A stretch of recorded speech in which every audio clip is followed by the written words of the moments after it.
یاد دلایا کہ یہ کویسچنز رہ گئے تھے۔ پہلا تھا کہ عورت کے موٹر سائیکل چلانے کی شرعی حیثیت کیا ہے۔ دیکھیں، شریعت عورت کے لیے چاہتی ہے کہ وہ ایک تو مردوں کی طرح بالکل بھی نہ ہو، یعنی کوئی ایسا کام نہ کرے جس سے مردوں کی مشابہت پیدا ہو۔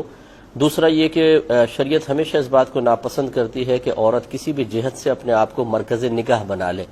اسی لیے عورت کو بہت زیادہ تیز خوشبو لگا کر باہر نکلنے سے منع کیا گیا، کیونکہ جب وہ خوشبو لگا کر نکلے گی اور غیر مردوں تک پہنچے گی تو لازم سی بات ہے کہ آدمی اس کا مرکز اور مرجع دیکھتا ہے کہ کہاں سے خوشبو آئی تو عورت کی طرف توجہ ہو جائے گی۔ اسی طرح علماء نے منع فرمایا کہ عورتیں بہت زیادہ بھڑکیلے لباس، حتیٰ کہ اگر کوئی بہن برقع استعمال کرتی ہے تو اس طرح کا نہ کرے کہ اس میں نقش و نگار وغیرہ ہوں کہ کسی کی توجہ نہ بھی ہو تو اچانک اس کی طرف ہو جائے۔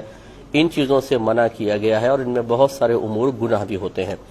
اب ہمارے معاشرے میں خصوصاً ہمارے پاکستان میں عورتیں بالکل موٹر سائیکل نہیں چلاتی ہیں۔ یہاں گاڑی چلا رہی ہوں تو میں نے دیکھا ہے کہ لوگ جھانک جھانک کے دیکھنا شروع کر دیتے ہیں کہ یہ ایک عورت گاڑی چلا رہی ہے، موٹر سائیکل تو ویسے نہیں چلاتے۔ اب جب عورت چلائے گی لازم بات ہے کہ ہر ایک کی مرکز نگاہ بنے گی، پھر مطلب شرارتی قسم کے لوگ یہ ہو سکتا ہے کوئی سائیڈ مار دے، کوئی کچھ کر دے، اور پھر وہ ایک تماشا جو بنے گا وہ بھی آپ کے سامنے ہے۔ اور پھر یہ کہ یہ موٹر سائیکل جو ہے خاص مردانی وضع کے لیے آپ کہہ سکتے ہیں، اور جس طرح عورتیں موٹر سائیکل پر بیٹھتی ہیں ویسے بیٹھ کے چلانا پاسبل نہیں ہے، لازمات ایک پاؤں ایک ادھر کر کے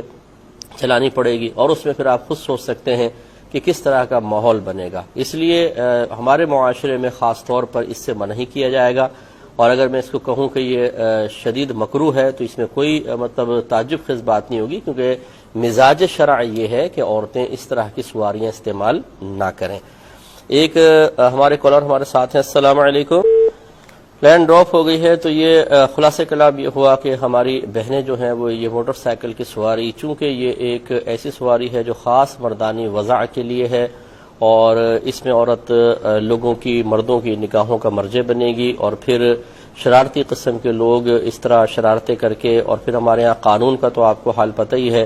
کہ بعض اوقات کچھ بھی نہیں ہو پاتا ہے، اور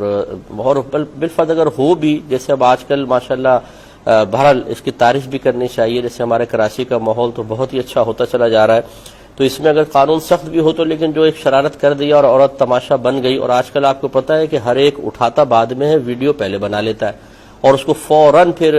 اپلوڈ کر دیا جاتا ہے، ایک لمحے کے بات ہے، ہر ایک کے پاس انٹرنیٹ ہے، تو اس میں پھر ایک عورت کا تماشا بن جانا یہ قطعاً غیر مناسب ہے۔ تو ایسے امور کو اختیار کرنا کہ اس قسم کا ماحول بعد میں بنے، یہ شریعت اس کی اجازت نہیں دے گی۔ تو میں اس کو ناجائز حرام نہیں کہہ رہا ہوں، لیکن بہرحال یہ کراہت کے درجے میں ضرور ہے، اس سے اجتناب کرنا چاہیے۔ یہ